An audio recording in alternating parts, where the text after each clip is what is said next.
안녕하세요. 별라디오와 서연에 오신 것을 환영합니다. 어느덧 추운 겨울이 지나고 따뜻한 봄비가 내리며 만물이 싹을 틔우는 계절이 찾아왔습니다. 코로나 탓인지 오랜 추위 때문인지 이번 겨울은 유난히 길게 느껴져서 그런지 다가오는 봄이 더욱 반가운 것 같네요.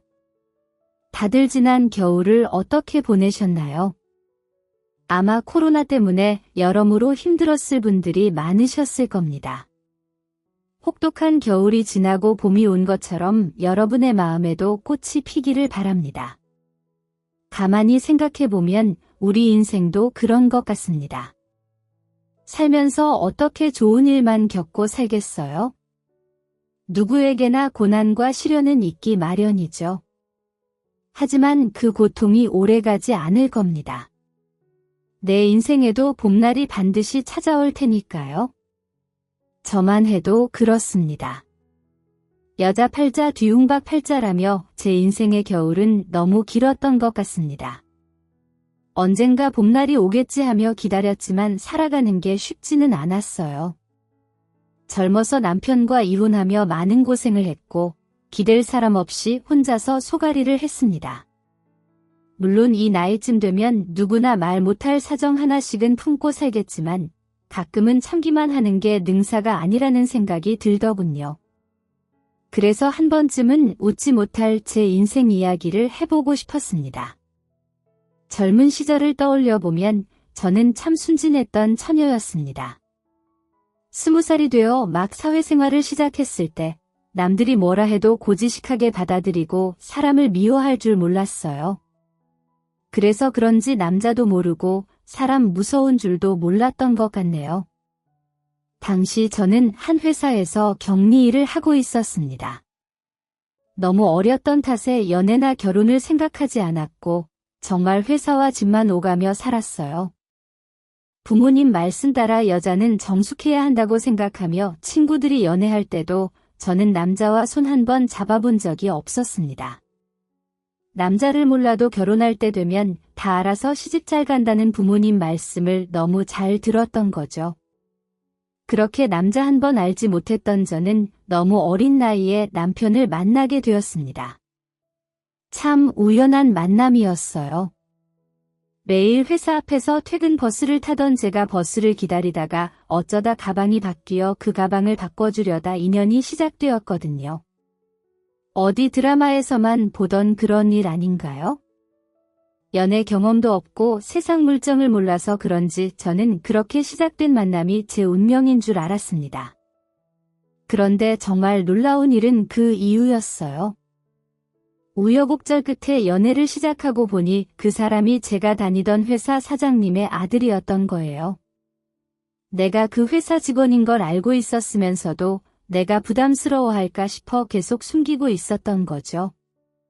당황스럽기는 했지만 이미 서로에게 푹 빠진 저희는 다가올 앞날을 걱정하지 않았습니다.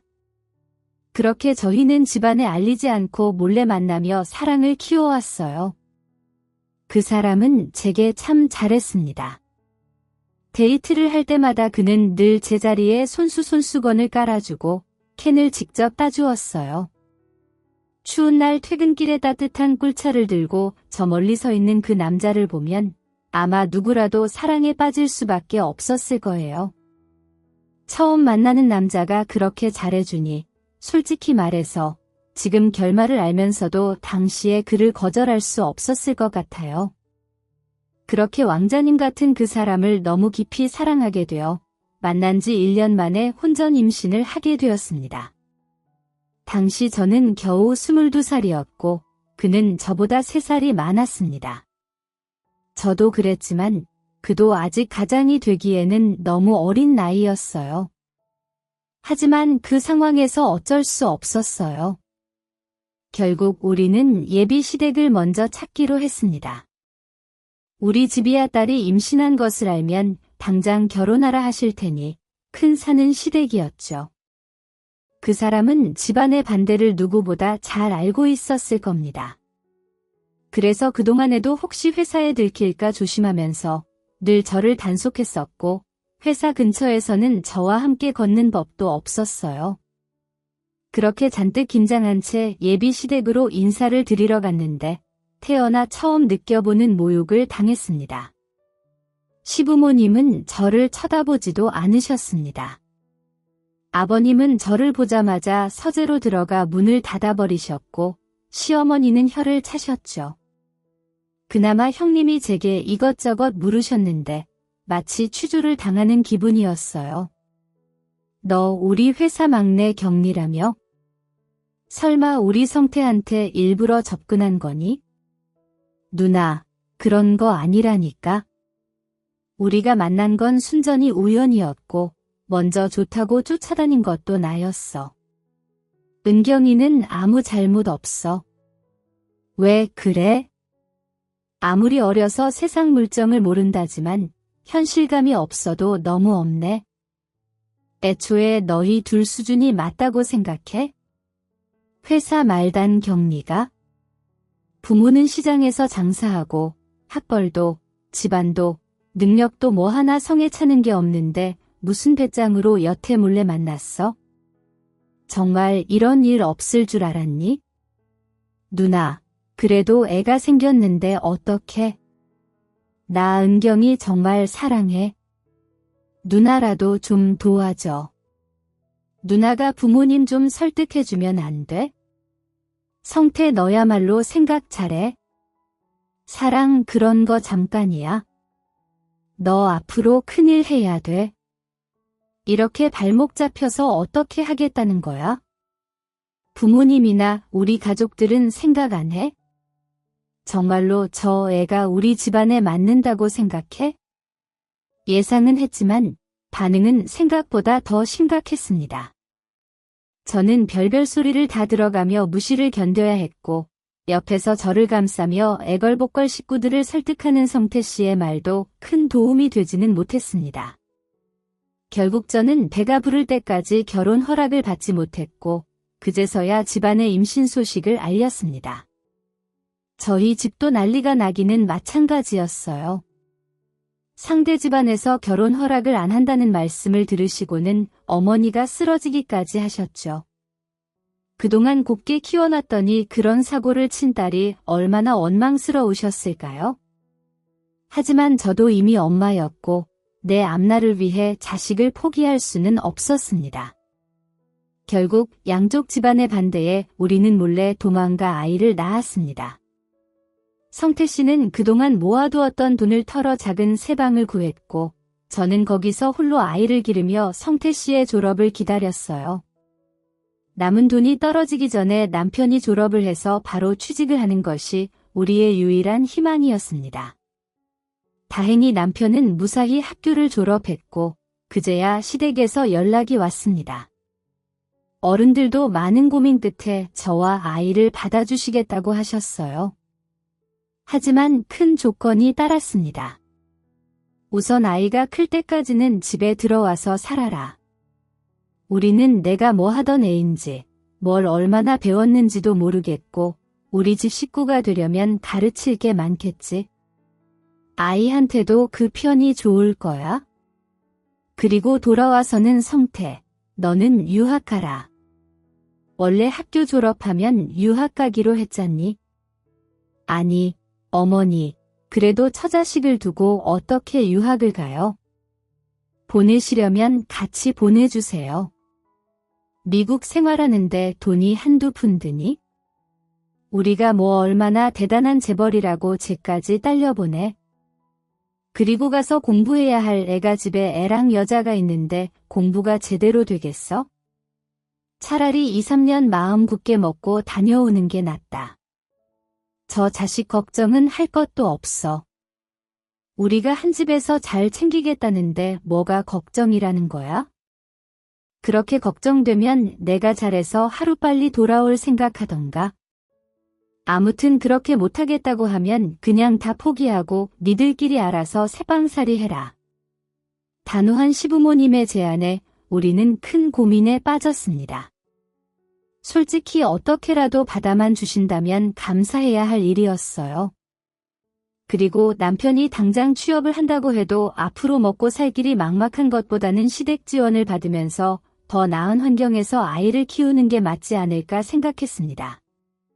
저는 친정에서도 도움받지 못하는 신세였고 아이에게 조부모님을 모르고 크게 하는 것도 부모로서 미안한 일이었어요.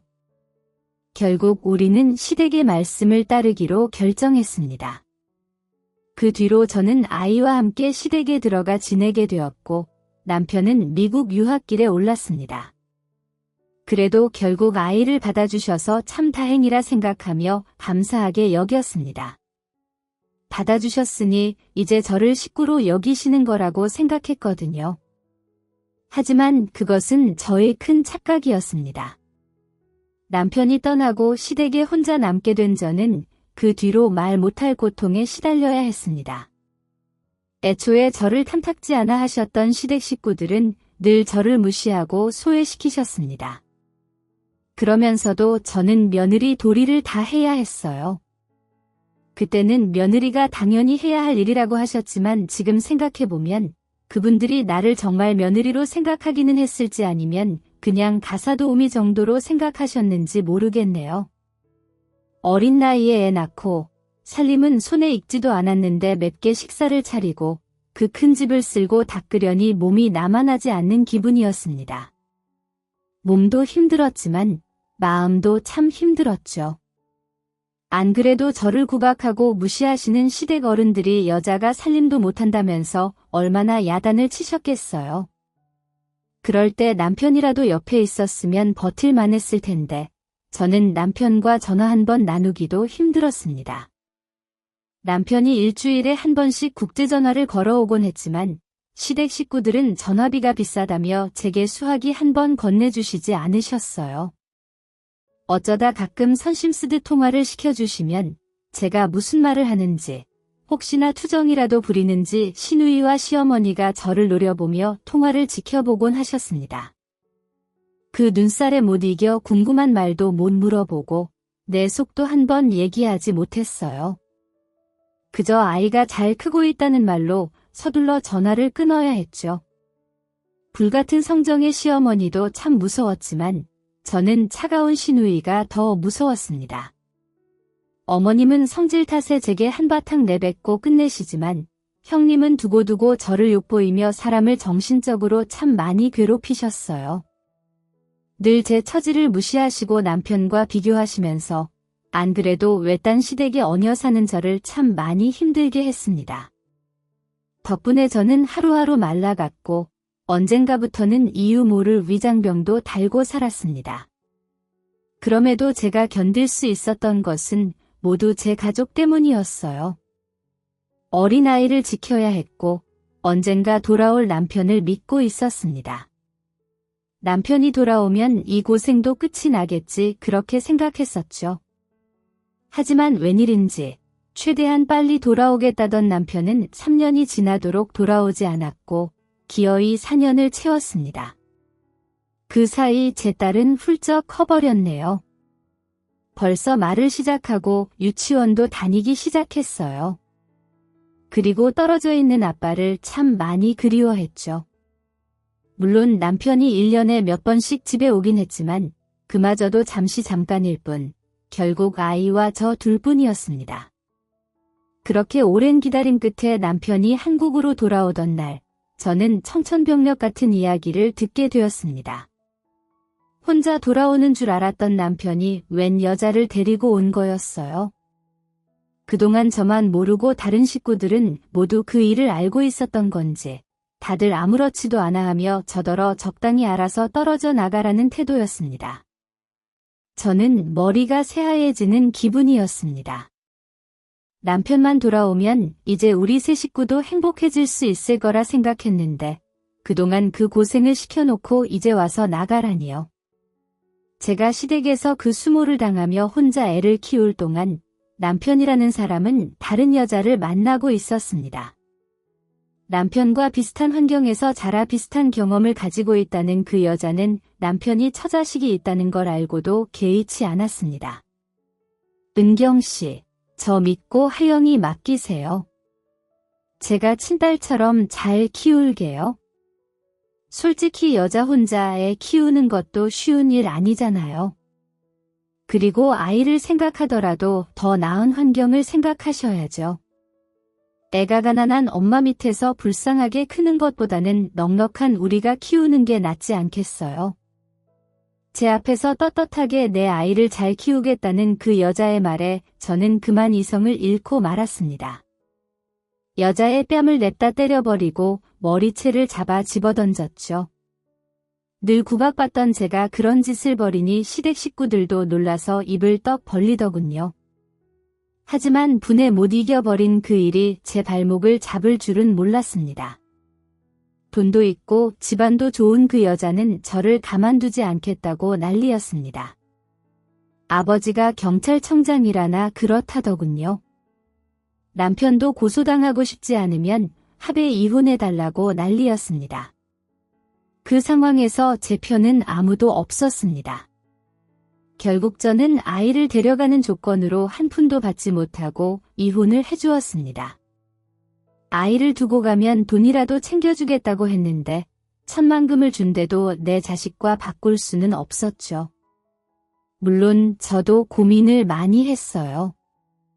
그 집에서는 나중에 유학도 보내주고 잘 길러주겠다는데 능력 없는 내가 데려가는 게 맞는지, 내가 데려가서 당장 애 굶길지도 모르는데 내 욕심을 부리는 게 맞는지 말이에요. 하지만 아직 어린 내 자식을 보고 있자니 참아발이 떨어지지 않더군요. 아이마저 없으면 당장 죽어버려도 아무렇지 않을 것 같았습니다. 결국 저는 저의 작은 이기심에 하영이를 데리고 이혼을 하게 되었습니다. 처음 해본 사랑의 대가가 이런 것이라니 저는 인생을 살아야 할 이유를 잃을 만큼 힘든 심정이었습니다. 하지만 내 욕심대로 아이를 데려온 이상 저는 어떻게든 살아가야 했습니다. 내 인생은 내 손으로 망쳤지만 내 딸만큼은 제대로 키우고 싶었으니까요. 그 뒤로 저는 어떻게든 이를 악물고 살아갔습니다. 남들 앞에서 고개 숙이고 비참해지는 건 개의치 않았고 그저 딸 아이만을 위해서 악착같이 살아갔습니다. 버스비 아끼려고 밤길을 걸어 다니고 100원 한 장 아끼겠다고 창피한 줄도 모르고 그렇게 살았습니다. 남들이 억척스럽다 구질구질하다고 흉을 봐도 내 자식만 떳떳하게 키우면 된다고 생각했습니다. 그래도 남의 것을 훔치거나 탐낸 적은 없었어요. 부잣집과 엮여 그런 꼴을 당해서 그런지 돈이 늘 아쉬우면서도 그 돈이라는 게 참 두렵더군요. 여태 살면서 공짜라면 의심부터 하고 그래서 남들 다 한다는 투자나 갯돈 같은 것도 부어본 적이 없었습니다. 너무 일찍이 세상을 알아버려서 그런가 공짜에는 늘 대가가 따르고 사람은 늘 꿍꿍이가 있다 싶었거든요. 그렇게 저는 저 하나만을 믿으면서 제 아이만을 위해 살았습니다. 하지만 그런 저의 노력에도 아이는 제 마음을 너무 몰라주었어요. 어릴 적에는 그래도 엄마만 알고 지내던 아이가 어느새 머리가 자라 사춘기가 오더니 왠지 점점 저와 멀어지는 듯 했습니다. 한참 예민할 나이라 그런지 전에 없이 부쩍 짜증도 늘고 바라는 것도 더 많아졌죠. 그리고 언젠가부터 자기 처지를 비관하기 시작하더라고요. 딸 공부 잘 돼 몰라 공부는 열심히 해서 뭐 해? 그게 무슨 소리야? 공부 열심히 해야 나중에 뭐라도 먹고 살지 지금 고생해봐라. 나중에 훨씬 편하게 살지 엄마 답답한 소리 좀 하지 마. 요즘 같은 세상에 열심히 해서 삶이 나아지는 줄 알아. 엄마는 뭐 열심히 안 살아서 이러고 살아 요새는 같고 태어나지 않으면 평생 가난하게 살아야 하는 세상이야. 그런데 내가 공부 열심히 해서 뭐 해? 내가 그렇게 키우지를 않은 것 같은데 아이는 언젠가부터 늘 남들과 비교하고 돈을 아쉬워했습니다. 게다가 요즘 애들이 어디 우리 때 같은가요? 다들 철마다 유행이다. 뭐다 남들 하는 건 다 해야 하고 또래들과 어울리지 못하면 왕따니 뭐니 크고 작은 문제들도 많죠. 하지만 안 그래도 혼자 생계 꾸리느라 팍팍한 내 형편에 다른 부모들이 해준다는 그런 비싼 물건들을 해줄 여력이 없었습니다. 그러다 결국 그 사단이 벌어지고 말았네요. 그날도 역시나 날이 서 있던 아이가 제 앞에서 한탄을 하던 날이었습니다. 평소 같으면 못 들은 척하거나 한 소리 하고 말았을 텐데 그날은 저도 왜 그렇게 예민했는지 모르겠어요. 아이가 꺼낸 지 아빠 얘기에 저도 모르게 화를 내고 말았네요. 엄마가 나한테 해준 게 뭐 있는데 늘 일한다고 바쁘고 놀아주지도 않고 그렇다고 돈이 넉넉해서 남들 하는 거 당하게 해주는 것도 아니고 나도 비싼 옷 입고 비싼 핸드폰 사고 싶고 돈 걱정 없이 유학도 가고 싶어. 근데 엄마가 나 데려와서 해준 게 뭐야? 그러게 이럴 거면 나 뭐 하러 데려왔어? 차라리 아빠한테 맡겨서 부잣집 딸로 크게 하지 뭐. 너 지금 엄마한테 그게 무슨 말이야? 내가 너 하나 키우겠다고 어떻게 살았는데 그래 그럴 거면 너도 네 아빠한테 가서 살아나도 이제 내 불평불만 듣는 거 지겹다. 아무리 화가 나도 그 말은 하지 말았어야 하는데 저도 모르게 홧김에 나온 그 말에 아이는 다음날 정말 집을 나가버렸습니다. 가방을 싸들고 나간 아이의 빈 방을 보고 저는 주저앉아 한참을 울었어요. 아이는 전화도 받지 않고 연락이 없었습니다. 전 남편에게 연락을 해야 하나 말아야 하나 고민을 하는데 모르는 번호로 전화가 걸려왔어요. 나야 하영이 고모 하영이가 성태 찾아간 건 알아. 데려가서 알아서 잘 키우겠다고 하지 않았어. 그런데 대체 뭘 어떻게 했길래 이 사단을 만들어. 아마 아이는 제가 혹시나 싶어 몰래 적어둔 남편의 주소와 번호를 찾아냈던 모양입니다. 혼자 애를 키우다 보니 혹시나 사고라도 생길까 걱정되는 마음에 남편 연락처를 알아놓곤 했는데 장롱 깊숙이 숨겨 못 찾을 줄 알았더니 그걸 어찌 알고 거기까지 찾아간 모양이에요. 그러게 저는 하영이를 데리고 있다는 형님을 만나기로 했습니다. 십몇 년 만에 그 집 식구를 만나려니 손이 덜덜 떨리고 오장육부가 굳는 기분이었어요. 대강 사정은 하영이한테 들었어. 데리고 나갈 때는 자신만만하더니 생각보다 순탄치 못했나 봐. 애가 이 정도로 힘들게 지낼 줄은 몰랐네. 그동안 하영이 교육은 제대로 신경 쓴 건 맞아. 애가 어떻게 영어로 토킹이 안 되니? 하영이 교육은 제가 알아서 해요. 이제 와서 남의 자식 일에 간섭하지 마세요. 하영이 데리고 계셔 주셔서 감사해요. 이제 제가 데려갈게요. 아니 설마 아직도 자격지심 때문에 우리 집 걸 끌어온 거야? 이미 오래전 일이잖아. 지금은 하영이 문제로 마주하고 있는 거고 나를 철저히 기만해놓고 이제 와서 오래전 일이라 치부하는 형님을 보니 저는 예전 그 기억이 다시 떠올라 너무 힘들었습니다.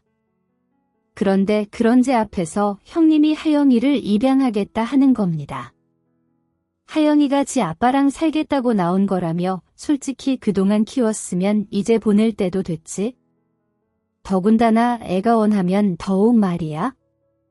근데 아는지 모르겠지만 성태도 이미 자식들이 있고 우리 올케가 하영이까지 맡을 만한 상황은 아니라서 말이야. 그래서 말인데 하영이도 새엄마 눈치 보느니 그냥 나랑 사는 게 어떨까 싶어. 나야 아직까지 미혼이고 앞으로도 결혼 생각 없으니까 하영이 고모는 미혼의 자식이 없으니 제 딸을 데려다가 양녀를 삼고 싶으신 모양이었습니다. 아이 뒷바라지에 유학까지 보내주고 심지어 나중엔 재산까지 다 물려주겠다니 솔직히 저도 쉽게 싫다는 소리를 할 수가 없었어요. 하영이도 그걸 원하는 눈치였고요. 하영아, 너 정말로 그러고 싶은 거야?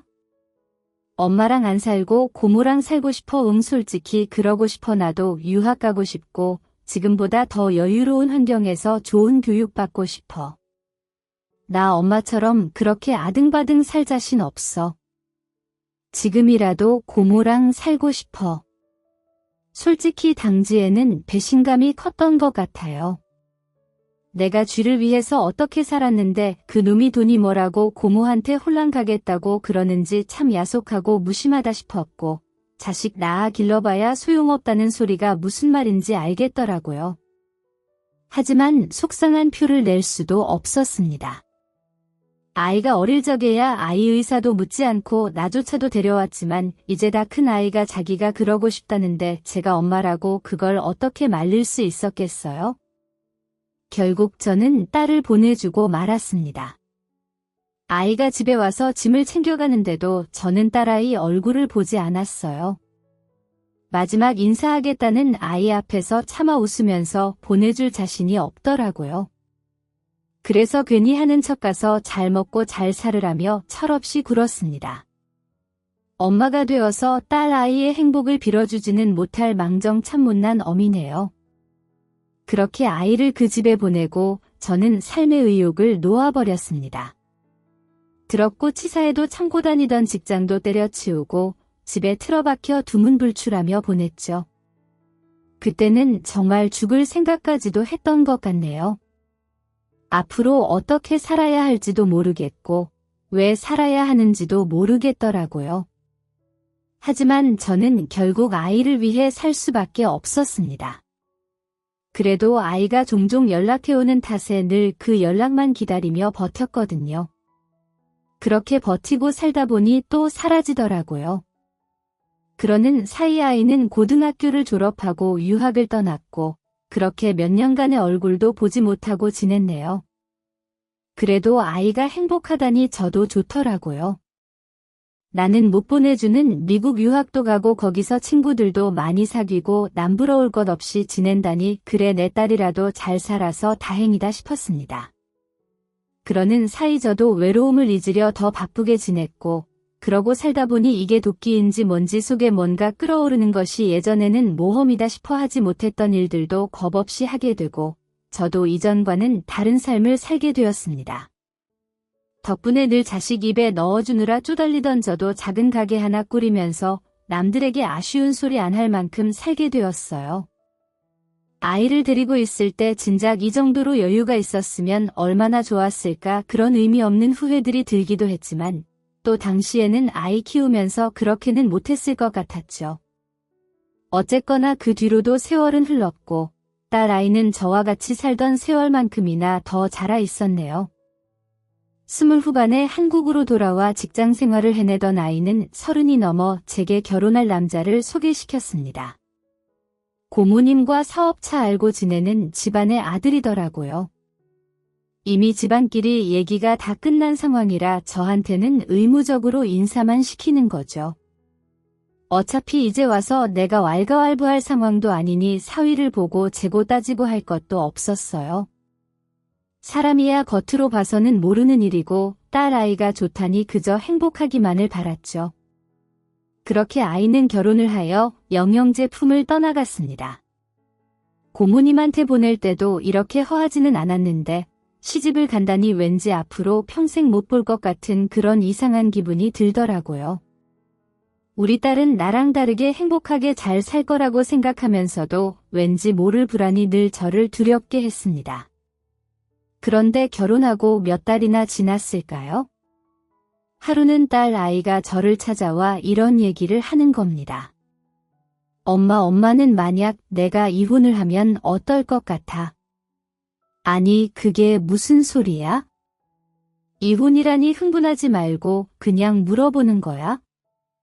아니, 그냥 물어보는 게 어딨어? 너는 무슨 말을 해도 그렇게 재수없는 소리를 하니 나 이혼하는 거 싫어. 엄마도 이혼하고 잘 살잖아. 자식 이혼하는 거 좋은 부모가 어딨어?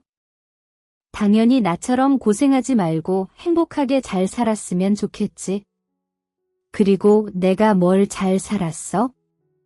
그냥 너 때문에 살았지. 근데 너 설마 남편이랑 싸웠니?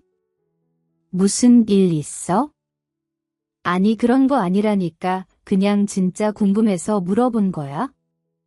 나도 결혼하니까 엄마 생각도 많이 나고 엄마는 이혼했을 때 나보다 훨씬 어렸을 텐데 그때 어떤 기분이었을까 궁금해서. 너 정말 별일 없는 거 맞지? 아, 그렇다니까. 그러네. 걱정이 너무 없는 게 걱정이지 별거 아니라며 궁금해서 물었다는 딸의 말에도 저는 얘가 왜 하필 그런 소리를 하는지 왠지 모르게 신경이 쓰일 수밖에 없었어요. 딸 자식을 엄마 팔자 닮는다는 그 소리가 싫어서 늘 나랑은 다르게 살았으면 싶었는데 좋은 집 시집 가서 혹시나 무슨 고민이라도 있는 건 아닐지 딸 아이가 다시 연락을 하기만을 기다렸었죠.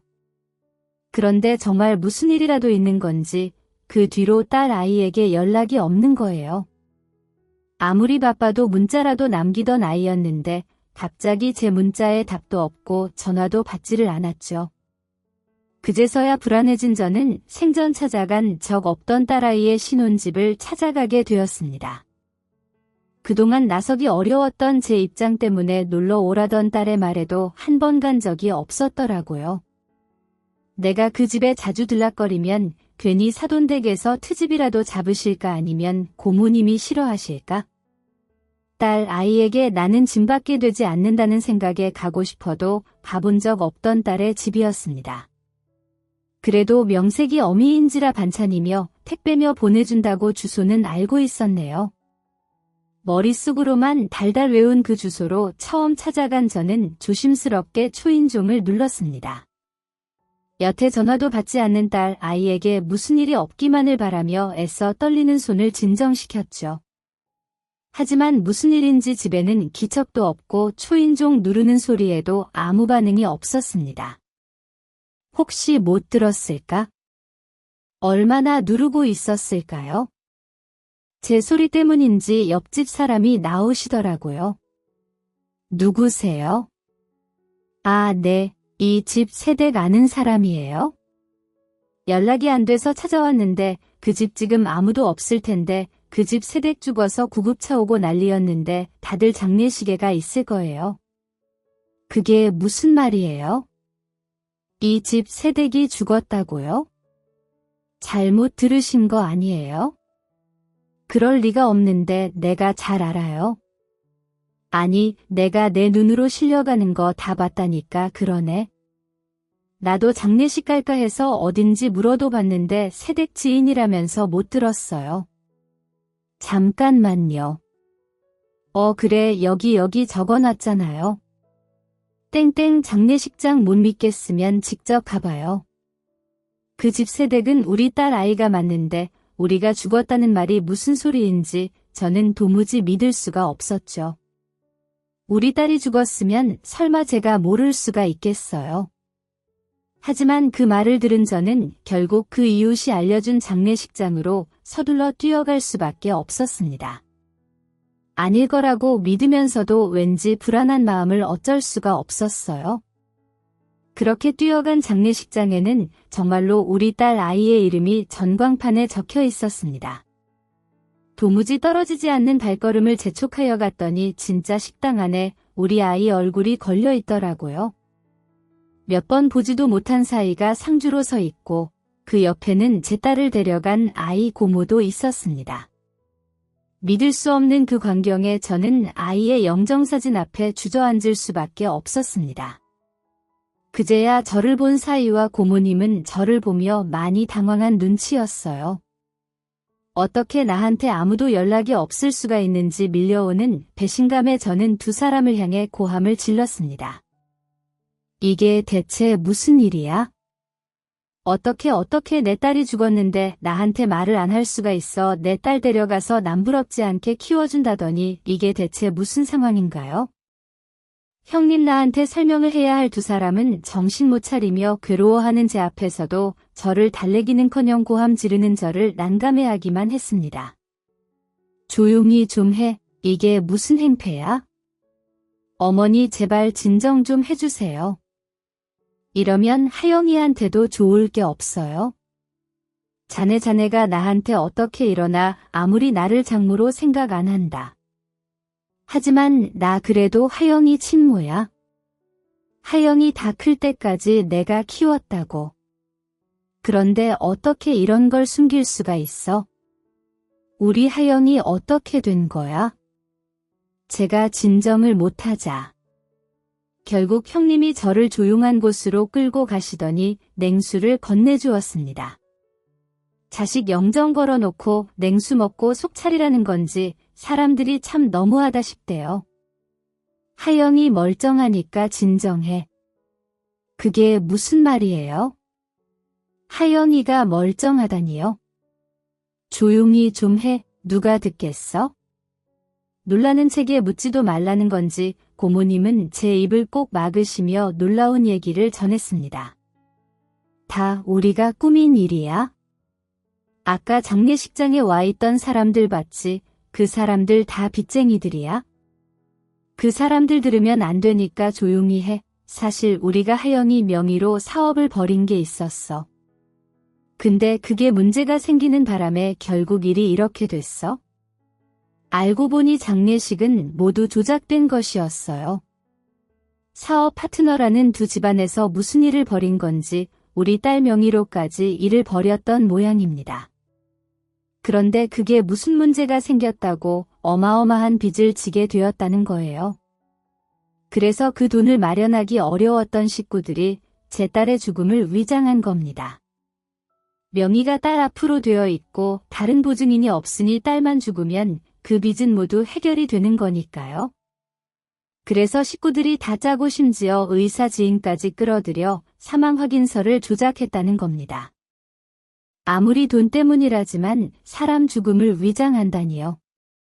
게다가 그 어마무시한 일에 우리 딸이 개입되어 있다니 설명을 하니 듣기는 하지만 대체 그게 무슨 말도 안 되는 상황인지 저는 받아들일 수가 없었습니다. 저는 당장 제 딸아이를 만나야 했어요. 하영이 먼저 보여주세요. 제가 만나서 직접 얘기를 들어야겠어요. 여태 뭘 들었어? 하영이는 지금 세상에 없는 사람이라니깐 일이 다 정리되면 알려주겠다는데 그걸 왜 못 참아? 아무리 상황이 그래도 친모한테 이럴 수는 없는 거죠. 결국 저는 빚쟁이들에게 가서 다 까발키겠다는 협박을 하고서야 제 딸을 만날 수가 있었습니다. 아이는 사돈댁이 가지고 있다는 외딴 별장에 숨어 있었습니다. 먼 지인 명의로 되어 있어서 빚쟁이들이 거기까지는 못 올 거라 그러더군요. 그곳에서 만난 딸 아이는 무척이나 초췌하고 힘들어 보였습니다. 그 모습을 보니 저는 당장 눈물이라도 쏟아질 것 같았어요. 그리고 저는 아이의 입으로 모든 이야기들을 들을 수가 있었습니다. 애초에 결혼은 아이들 의사보다는 집안의 얘기로 이루어졌습니다. 나한테는 사유를 사랑한다 말했지만 사실은 고모님의 반강제에 의해 이루어졌다는 거예요. 그동안 받은 게 있으니 은혜를 갚으라는 얘기를 했다더군요. 결국 자기 책임이다 싶었던 딸아이는 그렇게 정략 결혼을 하게 되었고 그 뒤로도 시댁과 고모님에게 휘둘리며 살아야 했습니다. 이혼을 하면 어떻겠냐는 그 말이 진심이었던 모양이에요. 나는 그런 것도 모르고 행복하려면 이혼하면 안 된다는 소리나 했으니 애가 기댈 것도 없이 얼마나 힘들었을까요? 두 집안의 작당으로 딸아이는 억지로 명인까지 넘겨줘야 했고 결국 그 모든 책임은 제 아이가 오롯이 짊어져야 했습니다. 딸 아이는 무서워했어요. 결국 자기 가족의 일이었고 명의를 넘겨준 자신의 책임도 있으니 말입니다. 하지만 얼마나 스트레스를 받았는지 아이가 그 사이 반쪽이 되었더라고요. 결국 저는 제 딸을 위해 결단을 내려야 했습니다. 딸이 감옥에 가는 한이 있더라도 잘못된 일은 바로 잡는 게 맞다 생각했습니다. 그 많은 피해자들은 물론이고 내 딸을 위해서라도 말이에요. 아무리 죄가 무섭다고 평생 죽은 사람으로 이런 곳에 숨어 살게 할 수는 없었으니까요. 결국 저는 다른 식구들 모르게 그곳에서 딸을 몰래 빼내왔어요. 그리고 곧장 경찰서로 달려갔습니다. 자수를 하겠다는 우리 모녀의 얘기에 경찰들은 생각보다 호의적으로 저희를 대했습니다. 그래도 다행이었던 것은 딸이 그동안 증거들을 몰래 모아두었다는 거였어요. 강제로 명의를 내어줘야 했던 상황에 대한 녹취도 있었고 이것저것 서류들도 잘 모아뒀더라고요. 딸이 사건을 진술하는 동안 저는 변호사를 알아봤습니다. 그래도 저도 살면서 알고 지내는 법조인 하나는 있어서 참 다행이었네요. 제가 그동안 뿌린 게 있어서 그런지 급하게 도움을 구한 일에도 흔쾌히 저희를 도와주었어요. 덕분에 저희는 무사히 재판을 준비할 수가 있었습니다. 그 뒤로 참 많은 일이 있었습니다. 모아둔 자료를 가지고 법적인 증거들을 추려야 했고 수많은 재판을 해야 했습니다. 1년 가까이 걸린 재판들을 치르는 동안 저희 모녀는 참 힘들었지만 또 그만큼 서로 가까워질 수가 있었어요. 딸아이는 그제서야 제 마음을 알아주었더라고요. 미안해. 엄마, 내가 정말 철이 없었어. 어렸을 때는 그게 다 뭐라고 그렇게 부러웠는지, 이제서야 그게 얼마나 부질없는 것들이었는지 잘 알겠더라고. 비싼 돈 들여서 유학까지 다녀오면 뭐해 배운 게 많은데도 이렇게 바보짓을 하는데, 그리고 내 가족이라고 생각했던 식구들은 다 나를 도구로만 생각했고, 내가 받은 것들은 다 내 족쇄가 되었는데 너무 늦었는지 모르겠지만 이제라도 엄마한테 속죄하고 싶어. 내가 정말 나쁜 딸이었고, 이제서야 엄마의 사랑을 알아서 너무 미안해. 우리는 서로를 끌어안고 참 많이 울었습니다. 그래도 너무 늦지 않아서 다행이에요. 죽기 전에 깨달았으면 조금 억울할 뻔했지 뭐예요. 그렇게 서로 오랜 감정을 풀어낸 저희 모녀는 똘똘 뭉쳐 그 집 식구들을 혼내주기로 했습니다. 처음에는 딸에게 불리하게 흘러가던 재판도 점점 유리하게 흘렀고, 결국 딸아이는 강요에 의한 명예대여로 판명이 나서 정상 참작이 되었습니다. 그리고 딸이 까발킨 증거들 덕분에 우리 딸을 괴롭힌 그 집 식구들은 경제사범으로 결국 구속되었어요. 결국 2대째 이어가던 시댁회사도 문을 닫게 되었고요. 그 뒤로 우리 아이는 그놈과 이혼하고 완전히 인연을 끊었고 친구와도 영영 헤어졌습니다. 지금은 다행히도 무사히 잘 지내고 있어요. 어쩌다 이런 일까지 벌어져 팔자에도 없는 법정까지 드나들게 되었는지 후회도 있다지만 그래도 저는 정말 다행이다 싶습니다. 딸이 죽은 줄 알고 저도 세상이 끝나는 줄만 알았는데 이렇게 무사히 돌아와서 얼마나 다행인가요? 어찌 보면 귀고한 내 팔자 때문에 내 자식까지 험한 꼴을 당하겠다는 생각도 들지만 저는 이제 후회나 자책은 하지 않으려고 해요. 그냥 앞으로 남은 이 삶을 감사히 행복하게 살아가는 것, 그게 딸과 제가 맺은 한 가지 약속이거든요. 그러니 여러분들도 세상 풍파에 무너지는 일이 있더라도 포기하지 마시고 꿋꿋이 이뤄가 살아가시기를 바랍니다.